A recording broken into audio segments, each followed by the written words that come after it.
दोस्तों, मेरा नाम राशिद ज़हीर है और आप देख रहे हैं मेरा न्यूज़ चैनल जिसका नाम है राशिद ज़हीर ऑफिशियल। इसराइल और ईरान के बीच में जो कॉन्फ्लिक्ट चल रहे हैं उसको लेकर बड़ी बड़ी खबरें हर 1 या 2 घंटे में बदल जाती हैं। इसराइल का एक बहुत बड़ा हमला ईरान के अंदर हुआ जिसके अंदर बताया यह जा रहा है कि 60 लोगों के मारे जाने की खबर है, 20 उसके अंदर बच्चे हैं। और ईरान के अंदर एक बड़ा न्यूक्लियर प्लांट था, कुछ लोग रिफाइनरी बोल रहे हैं, लेकिन उस पर बताया जा रहा है इसराइल की तरफ से कि उस पर हमला हुआ है। ईरान का जवाब यह आया कि दरअसल हमला तो हुआ है लेकिन रिफाइनरी को ज़्यादा परेशानी नहीं पहुंची है। वहीं ईरान के अंदर एयरपोर्ट पर इसराइल का हमला है, लेकिन ईरान का ही उस पर जवाब यह आया कि वो इस लायक है कि वहाँ पे ऑपरेशनल तमाम फ़्लाइट्स आ या जा सकती हैं। जबकि बेन गुरियन के अंदर आपको मैं सुबह ही बता चुका था कि वहाँ कंप्लीटली जो जितनी भी एक्सरसाइज हो सकती थी जहाज़ों के आने और जाने की, सब कंप्लीटली बंद है। ये तो ईरान की खबर है। इसराइल का जो रक्षा मंत्री है उसने धमकी दी है सुप्रीम लीडर को कि अगर उनकी तरफ से बराबर ये आते रहे मिसाइल्स तो हम आपको बता रहे हैं कि हम ईरान को जहन्नम बना देंगे। ये उसकी धमकी है। तीसरी खबर यह है दोस्तों, नेतन्याहू का जो बयान आया आपने सबने देखा भी है, कुछ फोटोग्राफ्स देख चुके होंगे। पूरे इसराइल के अंदर इस बात की चर्चा है कि आखिरकार ये सारे के सारे मिनिस्टर्स और प्राइम मिनिस्टर कहाँ भाग गए, गायब हैं। इसराइल का जो प्राइम मिनिस्टर बेंजामिन नेतन्याहू है, उसने जो अपना वीडियो दिया है, अगर आप उसे देखें, मजबूरी मेरी है कि मैं फोटोग्राफ्स नहीं लगा पा रहा हूँ कुछ भी, उसके पीछे जितना भी इसराइल के झंडे वगैरह हैं वो ऐसा लगा हुआ है जैसे कि किसी ने कटआउट रख दिया हो। उसका मालूम नहीं वो कौन से बंकर में या कौन से देश में छुपा हुआ है। इसके अलावा कुछ एक्टिविटीज़ और भी हुई हैं रीजन में, लेकिन 2 खबरें मैं आपको इस एपिसोड में बहुत बड़ी बताने जा रहा हूँ। हालांकि ये सिडनी जो मॉर्निंग पोस्ट है उसकी खबर बताई जा रही है, लेकिन देश के और दुनिया के जो बहुत बड़े बड़े पत्रकार हैं उन्होंने ट्वीट ये किया है कि एक फ्रेंच रक्षा विशेषज्ञ है, उसने छापा है कहीं, हालांकि मैंने ढूंढने की कोशिश की तो कुछ लोगों ने ट्वीट ज़रूर किए हैं उसकी बात को लेकर। बताया जा रहा है कि पाकिस्तान का हाथ है किस चीज़ में। ईरान के अंदर आपको मालूम है कि एयर डिफेंस सिस्टम जो है पहले दिन काम नहीं कर पाए थे। बताया जा रहा है कि पाकिस्तान के जो टेक्नीशियंस हैं उन्होंने ईरान के 300 जो रशिया से उसको मिला है उसको ऑपरेटिव वे में लाने में उनका काम है। चौथी खबर यह है जो बहुत ज़्यादा गर्दिश कर रही है कि एलन मस्क ने कहा है कि ईरान के अंदर वो अपना स्टारलिंक देना चाहते हैं। ये खबर कब कई जगह उड़ गई है, लेकिन इसकी खबर की हकीकत यह है कि स्टारलिंक दरअसल वो ईरान के लोगों को इंटरनेट की सुविधा देने की बात कर रहा है। 6 दिन पहले जब ट्रम्प से उसके थोड़े ताल्लुकात ख़राब थे, माफ़ी मांगने से पहले, मतलब थोड़ा कंप्रोमाइज़ नेचर में आ गया है वो बंदा, उससे पहले उसने वाकई ईरान को ये चीज़ देने की बात की गई थी। लेकिन ईरान के अंदर ये कहा गया कि अगर हमने इसको इजाज़त दे दी गई है तो हम अपने गोया के हाथ कटवा लेंगे, क्योंकि स्टारलिंक एलन मस्क का है, वो अमेरिका के इत्तेहादी हो भी सकता है और है भी, और वो भविष्य में हमारी सारी प्लानिंग जो है उसको जो है कन्वे कर देगा। अब मैं आपको खबर दिखाना शुरू करता हूँ, बताना शुरू करता हूँ। माफ़ी चाहूँगा, बहुत जल्दी कोई ऐसा एडिटर मुझे मिल जाए जो थोड़ा यूट्यूब की पॉलिसीज़ को जानता हो, तो उस समय इंशाल्लाह मैं आपको वीडियोज़ भी दिखाऊँगा और फोटोज़ भी दिखाऊँगा। 4 डेड और 200 वोंडेड हैं, ये बताया जा रहा है जो रिज़ल्ट ईरान की जो तरफ से स्ट्राइक जो हुई थी इसराइल में। ये खबर है दोस्तों, अल मायादीन लेबनान का बड़ा अखबार है।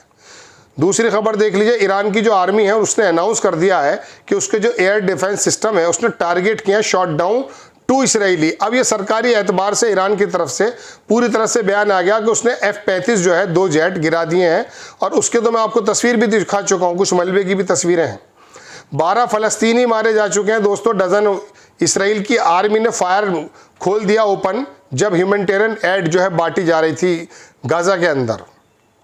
दूसरी खबर दिखाता हूँ, ये अनादोलू एजेंसी है, शायद ये टर्की का है मेरे ख्याल से, बड़ा अदारा है। इसने कहा कि ईरान का जो मीडिया है उसने रिपोर्ट किया कि एयर डिफेंस सिस्टम जो स्टेशन है atomic energy organisation Iran respond Israeli attacks on Tehran, जो इसराइल के अंदर एटॉमिक एनर्जी को देखते हैं उसकी तरफ से बयान आया है कि missile struck central Tel Aviv.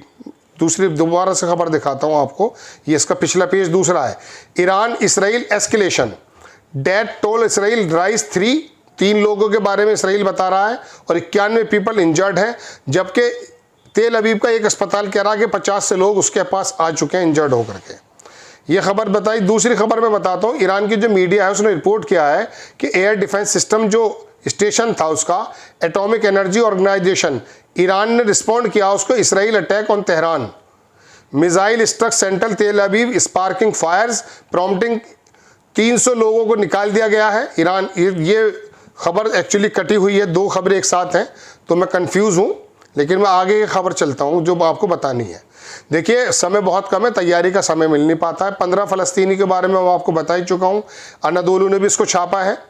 Iran ने कहा कि इसराइली स्ट्राइक जो है, जो मेहराबाद एयरपोर्ट पर की गई थी, उसमें नो डैमेज टू रनवे और की फैसिलिटीज़, उसमें कोई ज़्यादा नुकसान नहीं हुआ है।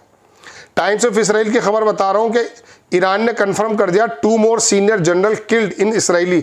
सुबह से लेकर के 3 जनरल के बारे में बताया जा रहा, कुछ उसके अंदर साइंसदान भी हैं कि वो और मारे गए ये ईरान के अंदर इसराइल की एयर स्ट्राइक में। दूसरी खबर बताता हूँ, कैड्स, ये वही खबर है जो मंत्री है उसका, उसने कहा क्या if Khamenei continue to fire missile, अगर वो अपनी मिसाइल को फायर करते हैं इसराइल होम फ्रंट पर, तेहरान विल बर्न, तेहरान को हम जला देंगे। पहले आदमी की तस्वीर आ गई है जो इसराइल का मारा गया, 73 साल का यिसराएल एलोनी इसका नाम है, लेजियोन में मारा गया है वो दोस्तों। ये अलमायादीन की खबर है कि तेहरान ने रिपोर्ट किया कि ईरान ने जो है लॉन्च किया है अपना अर्श टाइप अटैक ड्रोन इसराइल की तरफ, फ़लस्तीनी जो टेरिटरीज पे उस पर कब्जा है वहाँ पर। दूसरी खबर दिखाता हूँ आपको मैं दोस्तों, ये खबर है ईरान की मिसाइल ने 50 माइल की एक स्टोरी थी तेल अवीव के अंदर, उस पर जो है बहुत तगड़ा नुकसान पहुंचाया है, ये कहना है अलमायादीन का। अलमायादीन की खबर यह है कि इसराइल के जो अफेयर्स एक्सपर्ट हैं अली अल आवर, उन्होंने कहा है कि occupation police arrested foreign journalist for filming damage the किरिया मिलिट्री कंपाउंड। उसका जो पेंटागन मान के चलिए सैन्य जो उसका हेडक्वार्टर था, उसकी एक वीडियो बना रहा था पत्रकार, उसको भी अरेस्ट कर लिया गया है। इसराइल ये बताना नहीं चाहता है कि दरअसल उसका क्या नुकसान हुआ है। इसराइल के अंदर जो ये इचिलो हॉस्पिटल है, ये तेल अवीव के अंदर है, इसने कंफर्म किया कि उसने 52 जख्मी लोगों को जो बहुत बुरी तरीके से जख्मी हैं उनको रिसीव किया है। ईरान ने जो अपना लॉन्च किया था फ्रेश वेव मिसाइल्स टारगेटिंग, उसके मद्देनज़र आगे खबर देख लीजिए। ईरान का स्टेट टीवी ने यह कहा है कि हमारे यहाँ 60 लोगों को शहीद कर दिया गया है, इंक्लूडिंग 20 चिल्ड्रन। ये इसराइल का हमला एक रिहायशी इलाकों पे हुआ है। इसराइल ने कह भी दिया था कि हम रिहायशी इलाकों पर हमला करेंगे। ये खबर है रिशॉन लिजोन की, जहाँ वो बंदा मारा गया था साउथ ऑफ द तेल अवीव। उसमें बताया यह है कि उनका ज़बरदस्त तरीके का हमला तेल अवीव के अंदर किया ईरान ने। Israeli aggression on Iran continue as the occupation carry out 2 strikes against Nojeh airbase Hamadan report. Iran के अंदर 2 जगह हमला हुआ है, ईरान के फार्स एजेंसी उसने बताया। दूसरी खबर बताता हूं आपको मैं दोस्तों, ये ईरान की खबर है कि Iran is preparing to wipe out the US military bases. जो अमेरिका की जो मिलिट्री बेसिस हैं उनको वाइप आउट करने की बात है मिडिल ईस्ट में, इन्वॉल्व इन अटैक। अब मैं आपको बता ये देता हूं कि ये चीन का जो इन्वॉय है और वहाँ सफ़ीर है, उसने बिल्कुल खुलेआम पूरी दुनिया के सामने दरअसल ये बिल्कुल साफ कर दिया है कि वो किसी भी तरीके से ईरान के साथ खड़ा है। ये बड़ा मूव है। दूसरी खबर दिखाता हूँ दोस्तों में कि ट्रम्प एडमिनिस्ट्रेशन ने कहा है सेक्रेटली ट्रांसफर्ड 300, ये मैंने आपको दोपहर बताया था कि 100 ऐसे बम हैं जो हेल फायर कहे जा रहे हैं, हेल फायर, ये अमेरिका ने दिया। लेकिन अब ताज़ा खबर यह है कि 300 और Hellfire missile to Netanyahu prior to bombing Iran intercepting Iranian, ये भेजे गए हैं। यरूशलेम पोस्ट की खबर है दोस्तों जो मैं आपको बता रहा हूँ। US secretary transferred 300 Hellfire missile who hit Iran to Israel, Jerusalem Post. एक खबर और दिखाता हूं मैं आपको, ये मैग्नेट्रॉन की खबर है। इसके अंदर पहला फुटेज आया है जिसके अंदर इसराइल का जेट जो है वो ज़मीन पर पड़ा है और ये बताया जा रहा कि F-16 के करीब ये इसका बताया जाता है, इसे मलबे को ये F-16 का है। ईरान के जो जनरल्स उन्होंने कहा कि ईरान ने डिस्ट्रॉयड कर दिया 3 मेन इसराइली एयरबेस। इनका जनरल सामने आया ईरान का, उसने कहा कि आपको मालूम नहीं है कि दरअसल नुकसान हमने कितना किया है। 3 एयरबेस जो है इसराइल की तबाह बर्बाद कर दिए ईरान ने। You are only seeing the damage on Tel Aviv. वो कह रहे हैं कि सिर्फ आप तेल अवीव का डैमेज देख रहे हैं, चूँकि वहाँ पर पॉपुलेटेड एरिया है, हर किसी के पास वहाँ पर फ़ोन है और वो बना लेता है। लेकिन उसने कहा हमने नेवतिम, तेल नौफ और ऑफ द एयरबेस, ये इसराइल के अंदर है, उसको भी तबाह बर्बाद कर दिया है ईरान ने। ये कहना है वहाँ के मिनिस्टर का। ये तस्वीर मेरे सामने है, चाइना का एम्बेसडर है जो यूएन के अंदर है, उसने कहा इसराइल ने क्रॉस कर दी है red line, attack on the nuclear facilities in another red line Israel has crossed. उसने कहा दूसरी रेड लाइन ये की कि उसने वहां पर न्यूक्लियर तंसीबात पर हमला किया है। ये रशिया की तरफ से बयान आया दोस्तों, बहुत बड़ा बयान।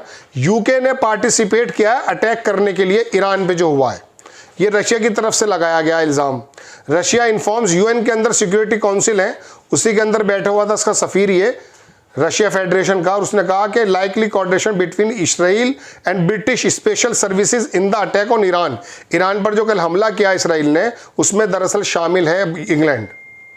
दूसरी खबर देख लीजिए, मैं आपको दिखाता हूं दोस्तों, ये उसी का बयान आ गया है इसराइल डिफेंस मिनिस्टर का, जो मैंने आपको कहा अभी कि वो कह रहा है कि रुक जाइए वरना। अब ये रोकने की बात करने लगे हैं पूरे इसराइल में। बात ये कि नेतन्याहू कहाँ भाग गया है, उसके मिनिस्टर जो बोलते थे वो कहाँ है। Israel started attacking the energy infrastructure of Iran, impact seen. ये एक वीडियो आया है, तबरीज एक जगह है, वहां पर हमला किया है रिफाइनरी पे, लेकिन ईरान ने कहा कि नुकसान तो हुआ है लेकिन ज़्यादा नहीं। ईरान के इंटेलिजेंस ने जो है एक बहुत बड़ा ट्रक पकड़ा है, जहां मोसाद ने ट्रक के अंदर किसी तरह से ड्रोन्स रखे थे। जैसा आपको याद है यूक्रेन के अंदर जो हमले हुए थे, वो ट्रक के अंदर ही दरअसल ड्रोन लेकर गए थे। वहां पर बड़ा तेजी से इंटेलिजेंस काम करने लगी है ईरान की। ईरान है, ये भी खबर मैंने आपको बता दी। दूसरी खबर देख लीजिए, ईरान ने वॉर्न किया है किसको, अमेरिका, यूके एंड फ्रांस को और उनकी बेसिस शिप्स को। और उसने कहा कि रीजन के अंदर अगर आपकी दखल अंदाजी आती है और टारगेट करते हैं तो हम, अगर आप हेल्प भी करते हो इसराइल की, तो हम जो है आप पर हमला करेंगे। बीबीसी की खबर है जो मैं आपको दिखा रहा हूँ। ठीक है जनाब, ये भी खबर हो गई, ये भी खबर हो गई। दूसरी खबर देख लीजिए, यूएस एम्बेसडर जो है टू इसराइल, उसने ये कहा कि मैं इसराइल के अंदर जो अमेरिका का सफ़ीर है, उसने कहा मैं 5 बार भाग चुका हूं बंकर के अंदर, इतने हमले वहां हो रहे हैं। ज़ायनिस्ट रिजीम सेज, उसने कहा कि ओवर 170 लोग जो हैं ईरान के उस हमले में स्ट्राइक के अंदर जख्मी हो गए हैं। 3 Iranian nuclear scientist Ali Bakaei Karimi, Mansour Asgari and Saeed Borji were martyred in Zionist regime terrorist attack on the country. 3 लोग ये और मारे गए सुबह से, जो बताया गया ईरान के अंदर। ईरान की आर्मी ने कहा कि सुसाइड ड्रोन जो है सक्सेसफुली अपना काम कर रहे हैं, जो एक्यूपाइड टेरिटरी, जो कब्जे की जगह हैं इसराइल की, वहाँ पर इन्वॉय हैं ये यूएन के अंदर ईरान के। इन्होंने कहा कि इसराइल जो रिजीम है, attack will be lawful and decisive. हमने जो हमला किया वो बहुत लॉफुल और डिसाइसिव है। No casualties in Israeli strikes Iran nuclear facilities. जो ईरान के जो एटॉमिक उसके जो वो है सरबरा, बहरूज इनका नाम है, इन्होंने कहा यहाँ पर कोई कैजुअलिटी नहीं हुई है, ना किसी को यहाँ पर जो हमला उसने किया था यहाँ कुछ नुकसान ज़्यादा नहीं है। लीडर ऑफ इस्लामिक जो है वहाँ के आयतुल्लाह खमेनी, उन्होंने ब्रिगेडियर जनरल माजिद मोसावी को कमांडर बना दिया इस्लामिक रेवोल्यूशन गार्ड्स का, IRGC का। ये बहुत बड़ी खबर सुनाने जा रहा हूँ दोस्तों। ये पाकिस्तान का विदेश मंत्री है, पाकिस्तान डिफेंस मिनिस्टर, रक्षा मंत्री ख्वाजा मोहम्मद आसिफ। इसने कहा है कि in this crisis we will stand by the Iran in every possible way. हम ईरान के साथ खड़े हैं हर तरीके से। We will protect Iran interest, Iranian are our brothers, Iran हमारे भाई हैं, और देयर पेन हमारा पेन है, और जो उनका ऊपर जा रहा है। पाकिस्तान का स्टैंड बिल्कुल क्लियर हो चुका है, वो ईरान के साथ खड़ा है। ठीक है जनाब, ये खबर मैंने आपको, टोटल खबरें दोस्तों यही हैं जो मैंने अभी आपको बताई हैं। इसके अलावा और भी कुछ खबरें होती हैं लेकर के हाजिर होता हूँ, आप बने रहिएगा हमारे साथ। इंशाल्लाह नेक्स्ट टाइम किसी खबर के साथ आता हूँ। आपसे गुजारिश, चैनल को आप सब्सक्राइब करें और शेयर करें, अपने अपने ग्रुप में हाजिर होता हूँ। जय हिंद।